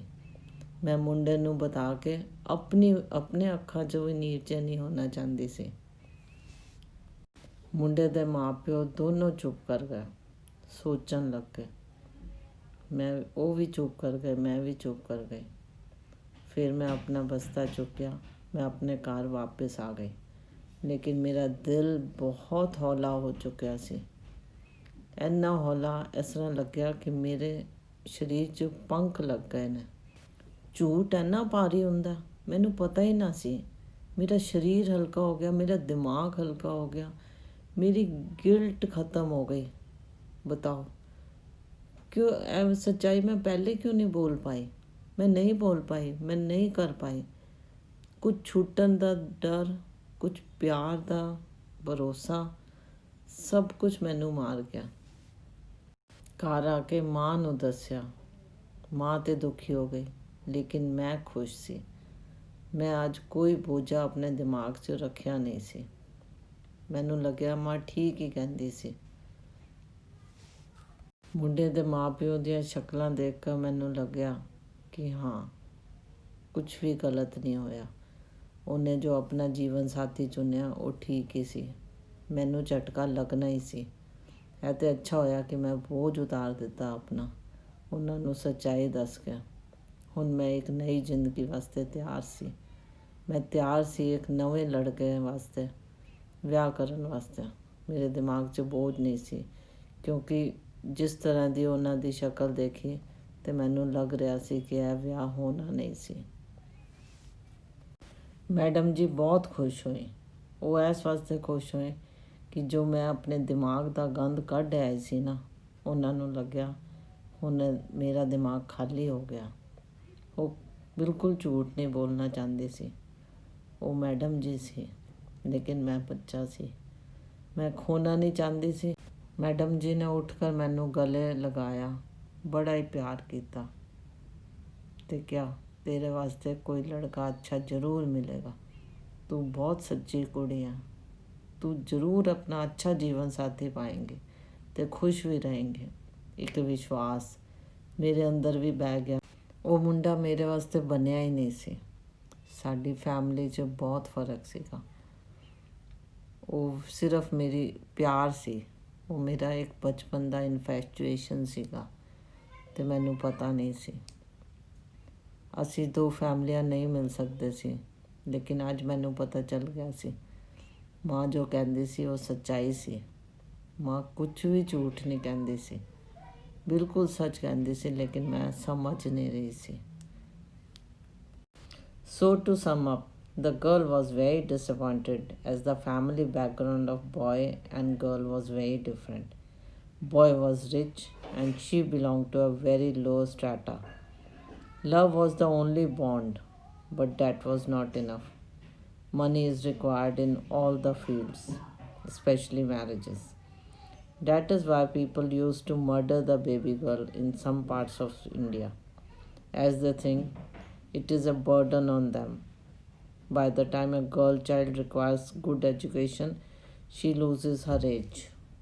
The girl should be born to a family which can afford the girl child. This is the reality of modern life also. But no, to change this, a girl should make herself independent. But still, the background of the family is very necessary. If you want to change the class of the family, otherwise the lower strata marries the lower class only, and the middle class catch hold of the middle class only. When I used to study, I always saw the girls who belonged to the rich family made friends of the same background. Why this happens, I don't know, but this is very real. Students also choose their class. No one wants to be friend with you if you are the daughter of the maid. You will choose the friends of the same background, otherwise you will lose your friendship. ਤੂੰ ਸੱਚ ਸੀ ਇਹਨੂੰ ਮੈਂ ਤੇ ਨਹੀਂ ਜਾਣਿਆ, ਤੇਰੀ ਗੱਲਾਂ ਨੂੰ ਕਦੇ ਨਹੀਂ ਪਹਿਚਾਨਿਆ। ਤੂੰ ਚੇਲੀ ਜੋ ਜ਼ਿੰਦਗੀ ਦੀ ਕਸ਼ਮਕਸ਼, ਚੁੱਕ ਕਰ ਉਹਨੂੰ ਝੋਲੀ 'ਚ ਨਾ ਸੰਭਾਲਿਆ। ਤੂੰ ਸੱਸੀ ਇਹਨੂੰ ਮੈਂ ਤੇ ਨਹੀਂ ਜਾਣਿਆ। ਇੱਕ ਦਿਨ ਮੇਰੇ ਸਕੂਲ 'ਚ ਫਿਰ ਉਹ ਮੁੰਡੇ ਦੀ ਮਾਂ ਮਿਲੀ। ਮੈਨੂੰ ਦੇਖ ਕਰ ਉਹ ਵੀ ਸੱਕ ਪਕਾ ਗਈ ਅਤੇ ਮੈਂ ਵੀ। ਆਮਣਾ ਸਾਹਮਣਾ ਹੋ ਗਿਆ ਸੀ। ਉਹ ਕਿਸੇ ਦੇ ਨਾਲ ਆਈ ਸੀ। ਮੁੰਡੇ ਦਾ ਨਾਂ ਇਸ ਵਾਸਤੇ ਨਹੀਂ ਲੈਂਦੀ ਕਿਉਂਕਿ ਉਹ ਮੇਰਾ ਨਹੀਂ ਸੀ, ਉਹ ਪਰਾਈ ਚੀਜ਼ ਸੀ। ਮੈਨੂੰ ਨਾਂ ਲੈਣਾ ਅੱਛਾ ਨਹੀਂ ਲੱਗਦਾ। ਖੈਰ, ਮੈਂ ਸੋਚਦੀ ਰਹੀ ਕਿ ਇਹ ਮੇਰੇ ਸਾਹਮਣੇ ਕਿਉਂ ਮੇਰਾ ਅਤੀਤ ਲੈ ਕੇ ਆ ਜਾਂਦੀ ਹੈ। ਮੈਂ ਬਚਣਾ ਚਾਹੁੰਦੀ ਸੀ, ਲੇਕਿਨ ਉਹਨੇ ਫੜ ਹੀ ਲਿਆ। ਗੱਲਾਂ ਕਰਦੀ ਰਹੀ ਇੱਧਰ ਉੱਧਰ ਦੀ, ਜਾਣਨਾ ਚਾਹ ਰਹੀ ਸੀ ਮੇਰੇ ਬਾਰੇ 'ਚ, ਲੇਕਿਨ ਮੈਂ ਆਪਣੇ ਬਾਰੇ 'ਚ ਕੁਝ ਪੱਤੇ ਨਹੀਂ ਖੋਲ੍ਹਣਾ ਚਾਹੁੰਦੀ ਸੀ। ਉਹ ਪੂਰੀ ਕੋਸ਼ਿਸ਼ ਕਰ ਰਹੀ ਸੀ ਕਿ ਮੇਰੇ ਬਾਰੇ 'ਚ ਸਾਰੀ ਖਬਰਾਂ ਲੈ। ਖੈਰ, ਉਹਨੇ ਮੇਰਾ ਗੱਲਾਂ 'ਚ ਫ਼ੋਨ ਨੰਬਰ ਲੈ ਲਿਆ। ਮੈਂ ਵੀ ਕਿਹਾ ਚਲੋ ਇਹ ਸ਼ਾਇਦ ਨੰਬਰ ਹੀ ਲੈਣਾ ਚਾਹੁੰਦੀ ਸੀ, ਪਰ ਮੈਂ ਸੋਚ ਰਹੀ ਸੀ ਇਹ ਕੀ ਕਰੇਗੀ ਮੇਰਾ ਨੰਬਰ ਲੈ ਕੇ। ਖੈਰ, ਮੈਂ ਰਾਤ ਭਰ ਇਹੋ ਸੋਚਦੀ ਰਹੀ ਇਹ ਕਿਉਂ ਮੈਨੂੰ ਬਾਰ-ਬਾਰ ਮਿਲ ਜਾਂਦੀ ਹੈ। ਮੈਂ ਵੀ ਮੁੰਡੇ ਦੇ ਬਾਰੇ 'ਚ ਕੁਛ ਨਹੀਂ ਪੁੱਛਦੀ ਸੀ। ਮੈਂ ਆਪਣੇ ਨੂੰ ਥੱਲੇ ਨਹੀਂ ਕਰਨਾ ਚਾਹੁੰਦੀ ਸੀ। ਜਦ ਉਹਨੇ ਮੇਰਾ ਨੰਬਰ ਦਿੱਤਾ ਤਾਂ ਮੈਂ ਕੁਛ ਸੋਚਿਆ ਵੀ ਨਹੀਂ ਸੀ। ਘਰ ਗਈ, ਰਾਤ ਹੋਈ, ਇੱਕ ਫ਼ੋਨ ਆਇਆ ਕੈਨੇਡਾ ਤੋਂ। ਮੈਂ ਬੜੀ ਹੈਰਾਨ ਜਿਹੀ ਹੋ ਗਈ ਕਿ ਬਾਹਰੋਂ ਫ਼ੋਨ ਕਿਹਦਾ ਆ ਰਿਹਾ। ਮੈਂ ਹੈਲੋ ਕੀਤੀ ਅਤੇ ਪਤਾ ਚੱਲਾ ਉਸੇ ਮੁੰਡੇ ਦਾ ਫ਼ੋਨ ਸੀ। ਮੈਂ ਹੈਰਾਨ ਹੋ ਗਈ, ਮੇਰਾ ਦਿਲ ਭਰ ਆਇਆ। ਰੋਂਦੀ ਰਹੀ ਕੁਛ ਪਲ ਅਤੇ ਇਸ ਤਰ੍ਹਾਂ ਹੀ ਬਿਤਾਤੇ ਹੈਲੋ ਕਰਨ 'ਚ ਬਾਅਦ। ਉਹ ਵੀ ਸੁਣਦਾ ਰਿਹਾ, ਕੁਛ ਨਹੀਂ ਬੋਲਿਆ। ਕੁਛ ਪਲ ਬੀਤ ਵੀ ਗਏ। ਫਿਰ ਇੱਕ ਆਵਾਜ਼ ਆਈ, ਅਰੇ ਭਾਈ ਰੋਂਦੀ ਰਹੋਗੇ ਕਿਆ, ਸ਼ਾਦੀ ਨਹੀਂ ਹੋਈ ਤੇ ਕੀ ਮਤਲਬ, ਦੋਸਤੀ ਵੀ ਖ਼ਤਮ ਹੋ ਗਈ। ਮੈਂ ਗਦਗਦ ਹੋ ਗਈ। ਅਰੇ ਮੈਂ ਕਾਹਨੂੰ ਰੋ ਰਹੀ ਹਾਂ, ਮੈਂ ਕਿਉਂ ਉਹਦੇ ਸਾਹਮਣੇ ਵੀਕ ਬਣ ਰਹੀ ਹਾਂ। ਮੈਂ ਤਾਂ ਬਹੁਤ ਬੋਲਡ ਹੈਗੀ ਹਾਂ, ਮੈਨੂੰ ਕੀ ਜ਼ਰੂਰਤ ਹੈ ਮੈਂ ਨੋਰਮਲ ਹੋ ਗਈ। ਮੈਂ ਕੋਸ਼ਿਸ਼ ਕੀਤੀ ਕਿ ਮੈਂ ਨੋਰਮਲ ਹੋ ਜਾਵਾਂ। ਮੈਂ ਉਹਦੇ ਨਾਲ ਗੱਲਾਂ ਕਰਨ ਲੱਗ ਪਈ, ਅਗਲੀਆਂ ਪਿਛਲੀਆਂ, ਅਤੇ ਜੋ ਦਿਲ 'ਚ ਸੀ ਸਭ ਸਹੇਲੀਆਂ ਦੀ ਗੱਲਾਂ, ਦੋਸਤਾਂ ਦੀ ਗੱਲਾਂ, ਅਸੀਂ ਸਭ ਕੁਝ ਸ਼ੇਅਰ ਕੀਤਾ। 1 ਘੰਟਾ ਕਦੋਂ ਬੀਤ ਗਿਆ ਮੈਨੂੰ ਕੁਝ ਪਤਾ ਨਹੀਂ ਚੱਲਿਆ। ਸ਼ਾਇਦ ਮੁੰਡੇ ਨੇ ਹੀ ਮਾਂ ਨੂੰ ਕਿਹਾ ਹੋਏਗਾ ਕਿ ਨੰਬਰ ਲੈ ਲਈ। ਸ਼ਾਇਦ ਉਹ ਗੱਲ ਕਰਨਾ ਚਾਹੁੰਦਾ ਸੀ, ਸ਼ਾਇਦ ਉਹ ਮੇਰਾ ਰੁੱਖ ਦੇਖਣਾ ਚਾਹੁੰਦਾ ਸੀ। ਲੇਕਿਨ ਮੈਂ ਬਹੁਤ ਖੁਸ਼ ਹੋਈ, ਮੇਰਾ ਦਿਲ ਬਹੁਤ ਹੀ ਖੁਸ਼ ਹੋਇਆ। ਚਾਹੇ ਉਹਦਾ ਵਿਆਹ ਹੋ ਗਿਆ ਸੀ, ਮੈਂ ਫਿਰ ਵੀ ਖੁਸ਼ ਸੀ ਕਿ ਉਹਨੇ ਮੇਰੇ ਨਾਲ ਗੱਲ ਤਾਂ ਕੀਤੀ ਹੈ ਨਾ। ਇਹ ਸਿਲਸਿਲਾ 1 ਦਿਨ ਦਾ ਨਹੀਂ ਹੋਇਆ, ਇਹ ਰੋਜ਼ ਹੋਣ ਲੱਗ ਪਿਆ। ਰੋਜ਼ ਇੱਕ ਪਰਟੀਕੂਲਰ ਟਾਈਮ 'ਤੇ ਮੈਨੂੰ ਉਹਦਾ ਫੋਨ ਆ ਜਾਂਦਾ, ਅਸੀਂ ਗੱਲਾਂ ਕਰਦੇ। ਲੇਕਿਨ ਮਾਂ ਫਿਰ ਨਾਰਾਜ਼ ਹੋਣ ਲੱਗ ਪਈ। ਮਾਂ ਨੇ ਕਿਹਾ ਇਹ ਭੁਲੇਖਾ ਹੈ ਬੇਟਾ, ਇਸ ਤਰ੍ਹਾਂ ਦਾ ਕੰਮ ਨਾ ਕਰ। ਲੇਕਿਨ ਹੁਣ ਮੈਂ ਮੁੜਨ ਨੂੰ ਤਿਆਰ ਨਹੀਂ ਸੀ। ਉਹਦਾ ਵਿਆਹ ਹੋ ਚੁੱਕਾ ਸੀ ਔਰ ਮੈਂ ਵਿਆਹ ਦਾ ਕੋਈ ਮਤਲਬ ਸੀ ਨਹੀਂ। ਅਤੇ ਮੈਂ ਹੁਣ ਸੋਚਿਆ ਕਿ ਮੈਂ ਹੁਣ ਮਾਂ ਦੀ ਗੱਲ ਨਹੀਂ ਮੰਨਾਂਗੀ, ਮੈਂ ਉਹਦੇ ਨਾਲ ਗੱਲਾਂ ਜ਼ਰੂਰ ਕਰਾਂਗੀ। ਮੇਰੀ ਜ਼ਿੰਦਗੀ 'ਚ ਇੱਕ ਅੱਛੀ ਜਿਹੀ ਫੀਲਿੰਗ ਆਉਣ ਲੱਗ ਗਈ। ਮੈਂ ਕੁਝ ਸੋਚਣਾ ਨਹੀਂ ਚਾਹੁੰਦੀ ਸੀ। ਮੇਰਾ ਸਰੀਰ ਹਲਕਾ ਹੋ ਗਿਆ ਸੀ, ਮੈਨੂੰ ਮਜ਼ਾ ਆਉਂਦਾ ਸੀ। ਸਾਰਾ ਦਿਨ ਮੈਂ ਬਿਤਾਉਂਦੀ ਸਿਰਫ ਇੱਕ ਫ਼ੋਨ ਕਾਲ ਵਾਸਤੇ। ਜ਼ਿੰਦਗੀ 'ਚ ਇੱਕ ਨਈ ਉਮੰਗ ਭਰ ਗਈ ਸੀ। ਕੋਈ ਗੱਲ ਨਹੀਂ, ਉਹਦਾ ਵਿਆਹ ਹੋ ਗਿਆ ਤੇ ਕੀ ਹੋਇਆ? ਕਿਆ ਮੈਂ ਗੱਲਾਂ ਨਹੀਂ ਕਰ ਸਕਦੀ ਸੀ? ਕਿ ਮੇਰੀ ਦੋਸਤੀ ਨਹੀਂ ਸੀ? ਹਰ ਦੋਸਤੀ ਨੂੰ ਰਿਸ਼ਤੇ ਨਾਲ ਤੁਸੀਂ ਨਹੀਂ ਬਣ ਸਕਦੇ। ਹਰ ਰਿਸ਼ਤਾ ਅਲੱਗ ਹੁੰਦਾ। ਕੁਝ ਦੋਸਤ ਵੀ ਤਾਂ ਜ਼ਿੰਦਗੀ 'ਚ ਹੁੰਦੇ ਨੇ। ਮੈਂ ਮਾਂ ਨੂੰ ਇਹ ਸਫਾਈ ਦਿੰਦੀ, ਲੇਕਿਨ ਐਤਕੀ ਮਾਂ ਨੇ ਬਿਲਕੁਲ ਜ਼ਿਆਦਾ ਨਹੀਂ ਰੋਕਿਆ। ਮਾਂ ਨੇ ਸੋਚਿਆ ਕਿ ਉਹਦੀ ਕੁੜੀ ਕਿੰਨੀ ਖੁਸ਼ ਹੈ। ਉਹ ਮੇਰਾ ਮੂੰਹ ਦੇਖਦੀ ਅਤੇ ਖੁਸ਼ ਹੋ ਜਾਂਦੀ ਹੈ। ਉਹ ਸੋਚਦੀ ਕਿ ਸ਼ਾਇਦ ਇਹਦੇ 'ਚ ਹੀ ਉਹਨੂੰ ਖੁਸ਼ੀ ਮਿਲ ਰਹੀ ਹੈ। ਸਾਰੀ ਸਕੂਲ ਦੀਆਂ ਗੱਲਾਂ ਅਸੀਂ ਕਰਦੇ, ਮੌਸਮ ਦੀ, ਮੈਡਮ ਜੀ ਦੀ, ਮਾਂ ਦੀ, ਕੋਈ ਗੱਲ ਨਹੀਂ ਛੱਡੀ। ਅਸੀਂ ਹਰ ਗੱਲ ਡਿਸਕਸ ਕਰਦੇ। ਇਸ ਤਰ੍ਹਾਂ ਲੱਗਦਾ ਸੀ ਕਿ ਉਹ ਵੀ ਸਾਰਾ ਕੰਮ ਕਾਜ ਛੱਡ ਕੇ ਮੇਰੇ ਨਾਲ ਗੱਲਾਂ ਹੀ ਕਰਨਾ ਚਾਹੁੰਦਾ। ਸਾਨੂੰ ਪਿਛਲੀਆਂ ਗੱਲਾਂ ਯਾਦ ਆਉਣ ਲੱਗ ਗਿਆ। ਘੁੰਮਣਾ ਫਿਰਨਾ, ਟੀਵੀ ਦੇਖਣਾ, ਪਿਕਚਰਾਂ ਦੇਖਣਾ, ਜਾਣਾ, ਦੋਸਤਾਂ ਨਾਲ ਬਹਿਣਾ, ਹਰ ਦੋਸਤੀ ਦੀ ਯਾਦ। ਦੋਸਤਾਂ ਦੇ ਵੀ ਫੋਨ ਆਉਣ ਲੱਗ ਪਏ। ਮੈਨੂੰ ਲੱਗਿਆ ਜ਼ਿੰਦਗੀ ਕਿੰਨੀ ਹਸੀਨ ਹੈ। ਮੈਂ ਤਾਂ ਉਦਾਸੀ ਦਾ ਆਵਰਣ ਓੜ ਪਤਾ ਨਹੀਂ ਕਿੰਨੀ ਦੇਰ ਤੋਂ ਬੈਠੀ ਹੋਈ ਸੀ। ਜ਼ਿੰਦਗੀ ਬਦਲਣ ਲੱਗ ਪਈ। ਹਾਂ, ਮੈਂ ਅਕੇਲੇ ਵੀ ਰਹਿ ਸਕਦੀ ਹਾਂ। ਮੈਂ ਵਿਆਹ ਦਾ ਸੋਚ ਹੀ ਨਹੀਂ ਰਹੀ ਸੀ। ਮਾਂ ਅਤੇ ਮੈਡਮ ਜੀ ਇਸ ਵਾਸਤੇ ਖੁਸ਼ ਸੀ ਕਿਉਂਕਿ ਮੈਂ ਖੁਸ਼ ਸੀ। ਮਾਂ ਬਾਪ ਦੀ ਖੁਸ਼ੀਆਂ ਬੱਚਿਆਂ ਨਾਲ ਹੀ ਜੁੜੀਆਂ ਹੁੰਦੀਆਂ ਨੇ, ਇਹ ਮੈਨੂੰ ਹੁਣ ਪਤਾ ਚੱਲਿਆ ਸੀ। ਲੇਕਿਨ ਮਾਂ ਬਾਪ ਨੇ ਸਿਖਾਉਣਾ ਤਾਂ ਹੁੰਦਾ ਹੈ ਨਾ, ਸੱਚਾਈ ਤਾਂ ਦਿਖਾਉਣੀ ਹੁੰਦੀ ਆ। ਇਹ ਜੋ ਗੱਲਾਂ ਹੋ ਰਹੀਆਂ ਸੀ, ਇਹ ਸਭ ਬੜੀ ਮੈਚਿਓਰਟੀ ਦੇ ਨਾਲ ਹੋ ਰਹੀਆਂ ਸੀ। ਇਹਦੇ ਵਿੱਚ ਕੋਈ ਖੋਟ ਨਹੀਂ ਸੀ, ਇਹਦੇ ਵਿੱਚ ਕੋਈ ਉਮੀਦ ਨਹੀਂ ਸੀ। ਬੜੀ ਬੇਉਮੀਦ ਵਾਲੀਆਂ ਗੱਲਾਂ ਸੀ। ਫਿਰ ਧੀਰੇ ਧੀਰੇ ਫ਼ੋਨ ਕਾਲ ਹਟ ਕੇ ਵੀਡੀਓ ਕਾਲ ਹੋਣ ਲੱਗ ਗਏ। ਹੋਰ ਮਜ਼ਾ ਆਉਣ ਲੱਗਿਆ। ਕਮਰਾ ਬੰਦ ਕਰਦੀ, ਲੈਪਟਾਪ ਖੋਲ੍ਹਦੀ ਅਤੇ ਗੱਲਾਂ ਕਰਦੀ। ਬਹੁਤ ਮਜ਼ਾ ਆ ਗਿਆ। ਸੱਜ ਕੇ ਬਹਿੰਦੀ ਸੀ, ਕੱਪੜੇ ਦੂਸਰੇ ਪਾਉਂਦੀ ਸੀ। ਸੋਚਦੀ ਸੀ ਕਿ ਅਗਰ ਵੀਡੀਓ ਕਾਲ ਹੋ ਰਹੀ ਹੈ ਤਾਂ ਮੈਨੂੰ ਸੱਜਣਾ ਵੀ ਚਾਹੀਦਾ। ਮੈਨੂੰ ਅੱਛਾ ਲੱਗਦਾ ਸੀ, ਉਹ ਵੀ ਅੱਛਾ। ਮੈਂ ਉਹਦਾ ਘਰ ਵੀ ਦੇਖਦੀ, ਓਬਜ਼ਰਵ ਕਰਦੀ। ਉਹ ਦੂਸਰੀ ਕੁੜੀ ਨੂੰ ਦੇਖਣ ਦੀ ਕੋਸ਼ਿਸ਼ ਕਰਦੀ, ਲੇਕਿਨ ਪੁੱਛਦੀ ਕਦੀ ਨਾ। ਮੈਂ ਪੁੱਛ ਕੇ ਆਪਣਾ ਚੈਪਟਰ ਨਹੀਂ ਖ਼ਤਮ ਕਰਨਾ ਚਾਹੁੰਦੀ ਸੀ। ਮੈਂ ਨਹੀਂ ਚਾਹੁੰਦੀ ਸੀ ਕਿ ਉਹ ਮੈਨੂੰ ਉਹਦੇ ਬਾਰੇ 'ਚ ਕੁਝ ਵੀ ਦੱਸੇ। ਔਰ ਉਹਨੇ ਕਦੀ ਦੱਸਿਆ ਹੀ ਨਹੀਂ। ਉਹਨੇ ਕਦੀ ਦੂਸਰੀ ਕੁੜੀ ਦੀ ਗੱਲ ਹੀ ਨਹੀਂ ਕੀਤੀ। ਔਰ ਮੈਂ ਪੁੱਛਿਆ ਨਹੀਂ, ਮੈਂ ਪੁੱਛਣਾ ਵੀ ਨਹੀਂ ਚਾਹੁੰਦੀ ਸੀ। ਮੈਂ ਇਸ ਤਰ੍ਹਾਂ ਹੀ ਚਲਾਉਣਾ ਚਾਹੁੰਦੀ ਸੀ ਇਸ ਦੋਸਤੀ ਨੂੰ, ਜਿਸ ਰਿਸ਼ਤੇ ਦਾ ਕੋਈ ਨਾਂ ਹੀ ਨਾ ਹੋਏ। ਬਸ ਮੈਂ ਖੁਸ਼ ਸੀ। ਬਹੁਤ ਵਾਰੀ ਮਜ਼ਾਕ 'ਚ ਕਹਿੰਦਾ, ਕੈਨੇਡਾ ਆ ਜਾ, ਤੇਰਾ ਵਿਆਹ ਕਰਾ ਦਿਆਂਗਾ। ਹੁਣੇ ਤੱਕ ਤਾਂ ਤੈਨੂੰ ਕੋਈ ਲੜਕਾ ਮਿਲਿਆ ਨਹੀਂ।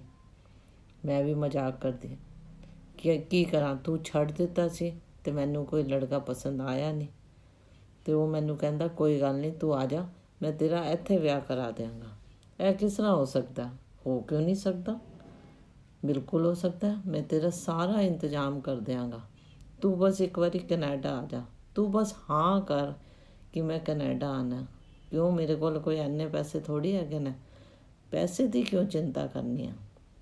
ਅਸੀਂ ਬੈਠੇ ਹਾਂ ਨਾ, ਮੈਂ ਜੋ ਤੈਨੂੰ ਸਪੋਂਸਰ ਕਰਾਂਗਾ, ਮੈਂ ਤੇਰੇ ਵਾਸਤੇ ਸਭ ਕੁਝ ਕਰਾਂਗਾ। ਬਸ ਤੂੰ ਇੱਕ ਵਾਰੀ ਕੈਨੇਡਾ ਆ ਜਾ। ਮੈਂ ਬਹੁਤ ਮਿਸ ਕਰਨਾ ਵਾ ਤੈਨੂੰ। ਅੱਛਾ, ਕੈਨੇਡਾ ਆ ਕੇ ਫਿਰ ਤੂੰ ਮੇਰਾ ਵਿਆਹ ਕਰ ਦੇਂਗਾ ਅਤੇ ਮੈਂ ਕੀ ਕਰਾਂਗੀ? ਮੈਂ ਤਾਂ ਦੂਸਰੇ ਦੀ ਹੋ ਗਈ ਨਾ। ਇਹ ਗੱਲ ਦਾ ਉਹਨੇ ਕੋਈ ਜਵਾਬ ਨਹੀਂ ਦਿੱਤਾ। ਰੋਜ਼ ਹੀ ਅਸੀਂ ਗੱਲਾਂ ਕਰਦੇ ਅਤੇ ਉਹ ਮੈਨੂੰ ਬਾਰ-ਬਾਰ ਇਹੋ ਗੱਲ ਕਹਿੰਦਾ ਕਿ ਕੈਨੇਡਾ ਆ ਜਾ, ਕੈਨੇਡਾ ਆ ਜਾ, ਮੈਂ ਤੇਰੇ ਵਾਸਤੇ ਸਭ ਕੁਝ ਕਰਾਂਗਾ। ਅਤੇ ਮੈਂ ਮਜ਼ਾਕ ਕਰਦੀ, ਤੂੰ ਮੈਨੂੰ ਛੱਡ ਦੇਂਗਾ ਅਤੇ ਫਿਰ ਮੈਂ ਕੀ ਕਰਾਂਗੀ? ਅਗਰ ਉੱਥੇ ਆ ਗਈ ਤੂੰ ਮੇਰਾ ਵਿਆਹ ਹੀ ਨਾ ਕਰਵਾਇਆ ਅਤੇ ਮੈਂ ਕੀ ਕਰਾਂਗੀ? ਅਤੇ ਉਹ ਕੋਈ ਜਵਾਬ ਨਾ ਦਿੰਦਾ। ਕਹਿੰਦਾ ਨਹੀਂ, ਇਸ ਤਰ੍ਹਾਂ ਕੁਛ ਨਹੀਂ ਹੋਏਗਾ, ਮੈਂ ਸਭ ਕੁਝ ਕਰਾਂਗਾ ਤੇਰੇ ਵਾਸਤੇ। ਬਸ ਇਸ ਤਰ੍ਹਾਂ ਹੀ ਗੱਲਾਂ ਚੱਲਦੀਆਂ ਰਹੀਆਂ। ਸਾਨੂੰ 6 ਮਹੀਨੇ ਬੀਤ ਗਏ। 6 ਮਹੀਨੇ ਇਸ ਦੌਰਾਨ ਮੈਂ ਵੀ ਕੋਈ ਮੁੰਡਾ ਨਹੀਂ ਦੇਖਿਆ ਆਪਣੇ ਵਾਸਤੇ। ਮੈਨੂੰ ਲੱਗਦਾ ਸੀ ਕਿ ਮੈਂ ਕਿਸੇ ਹੋਰ ਨਾਲ ਐਡਜਸਟ ਕਰ ਹੀ ਨਹੀਂ ਸਕਦੀ। ਮੈਨੂੰ ਉਹਦੀ ਇੱਕ ਸਾਂਸ ਦੀ ਖੁਸ਼ਬੂ ਆਉਂਦੀ ਸੀ। ਜਦ ਮੈਂ ਗੱਲ ਕਰਦੀ ਸੀ ਤਾਂ ਮੈਂ ਉਹਨੂੰ ਆਪਣੇ ਨਾਲ ਹੀ ਮਹਿਸੂਸ ਕਰਦੀ ਸੀ। ਮੈਨੂੰ ਲੱਗਿਆ ਮੈਂ ਫਿਰ ਜੁੜ ਗਈ ਹਾਂ। ਮੈਂ ਜੁੜ ਜਾਂਦੀ ਸੀ ਉਹਦੇ ਨਾਲ, ਉਹਦੀਆਂ ਹਰਕਤਾਂ ਨਾਲ, ਉਹਦੀ ਹੱਸੀ ਨਾਲ, ਉਹਦੀ ਖੁਸ਼ੀ ਨਾਲ, ਉਹਦੀ ਆਫਿਸ ਦੀਆਂ ਗੱਲਾਂ ਨਾਲ। ਜੋ 1 ਘੰਟਾ ਵੀ ਹੁੰਦਾ ਸੀ, ਐਸਾ ਲੱਗਦਾ ਸੀ ਕਿਉਂ ਬੰਦ ਕਰ ਰਹੇ ਹਾਂ ਅਸੀਂ ਕਿਉਂ ਨਹੀਂ ਹੋਰ ਗੱਲਾਂ ਕਰ ਰਹੇ। ਉਹਨੂੰ ਵੀ ਸਾਰੀਆਂ ਗੱਲਾਂ ਮੈਨੂੰ ਦੱਸਣੀਆਂ ਸੀ, ਲੇਕਿਨ ਬਸ ਇਸ ਤਰ੍ਹਾਂ ਹੁੰਦਾ ਚਲਾ ਗਿਆ। ਇੱਕ ਦਿਨ ਦਰਵਾਜ਼ਾ ਖੋਲ੍ਹਿਆ ਅਤੇ ਮੁੰਡੇ ਦੇ ਮਾਂ ਪਿਓ ਦੁਬਾਰਾ ਸਾਡੇ ਘਰ ਆਏ। ਮੈਂ ਤਾਂ ਬਹੁਤ ਹੀ ਹੈਰਾਨ ਹੋ ਗਈ। ਮੈਡਮ ਜੀ ਦੀ ਵੀ ਹੈਰਾਨ ਸੀ, ਮਾਂ ਵੀ ਹੈਰਾਨ ਸੀ। ਥੋੜ੍ਹੀ ਦੇਰ ਬੈਠੇ, ਚਾਹ ਪੀਤੀ, ਫਿਰ ਮੈਡਮ ਜੀ ਨਾਲ ਗੱਲ ਕੀਤੀ। ਬਿਲਕੁਲ ਸਪਸ਼ਟ, ਬਿਨਾਂ ਕੁਝ ਝੂਠ ਬੋਲੇ ਪਤਾ ਚੱਲਿਆ ਕਿ ਸੰਚਿਤ, ਹਾਂ ਅੱਜ ਮੈਂ ਨਾਂ ਵੀ ਲੈ ਰਹੀ ਹਾਂ ਕਿਉਂਕਿ ਮੈਨੂੰ ਲੱਗਦਾ ਕਿ ਹੁਣ ਉਹ ਮੇਰਾ ਹੋਣ ਵਾਲਾ ਹੈ। ਪਤਾ ਚੱਲਿਆ ਕਿ ਸੰਚਿਤ ਦਾ ਉਸ ਕੁੜੀ ਦੇ ਨਾਲ ਕੋਈ ਮੇਲ ਨਹੀਂ ਸੀ। ਉਹਨੇ ਵਿਆਹ ਕੀਤਾ ਅਤੇ 2 ਮਹੀਨੇ ਬਾਅਦ ਉਹ ਨੱਸ ਗਈ ਕਿਸੇ ਦੂਸਰੇ ਮੁੰਡੇ ਨਾਲ। ਸੰਚਿਤ ਉਹਨੂੰ ਪਹਿਚਾਣ ਹੀ ਨਹੀਂ ਪਾਇਆ ਸੀ। ਉਹਨੇ ਉੱਥੇ ਹੀ ਕੁੜੀ ਦੇਖੀ ਸੀ ਔਰ ਉੱਥੇ ਹੀ ਵਿਆਹ ਕੀਤਾ ਸੀ। ਮਾਂ ਤਾਂ ਪਰੇਸ਼ਾਨ ਸੀ, ਲੇਕਿਨ ਮੈਡਮ ਜੀ ਖੁਸ਼ ਸੀ। ਉਹ ਇੱਕ ਰਿਸ਼ਤਾ ਲੈ ਕੇ ਆਏ ਸੀ ਮੇਰੇ ਵਾਸਤੇ, ਵਿਆਹ ਵਾਸਤੇ ਰਿਸ਼ਤਾ, ਸੰਚਿਤ ਦਾ, ਮੇਰੇ ਸੰਚਿਤ ਦਾ, ਜਿਹਨੂੰ ਮੈਂ ਕਿੰਨੀ ਦੇਰ ਪਹਿਲੇ ਛੱਡ ਚੁੱਕੀ ਸੀ, ਜਿਹਨੂੰ ਮੈਂ ਸੱਚਾਈ ਬਤਾਉਂਦਿਆਂ ਡਰਦੀ ਸੀ। ਹੁਣ ਦੋਨਾਂ ਕੋਲ ਇੱਕ ਅਤੀਤ ਸੀਗਾ, ਸੰਚਿਤ ਕੋਲ ਵੀ ਔਰ ਮੇਰੇ ਕੋਲ ਵੀ। ਮੇਰੇ ਕੋਲ ਬੈਕਗਰਾਊਂਡ ਨਹੀਂ ਸੀ, ਉਹਦੇ ਕੋਲ ਪਿਆਰ ਨਹੀਂ ਸੀ। ਮੈਂ ਬਹੁਤ ਖੁਸ਼ ਹੋ ਗਈ। ਉਹਨਾਂ ਨੇ ਕਿਹਾ ਉਹ ਰਿਸ਼ਤਾ ਚਾਹੁੰਦੇ ਨੇ ਮੇਰਾ ਅਤੇ ਸੰਚਿਤ ਦਾ।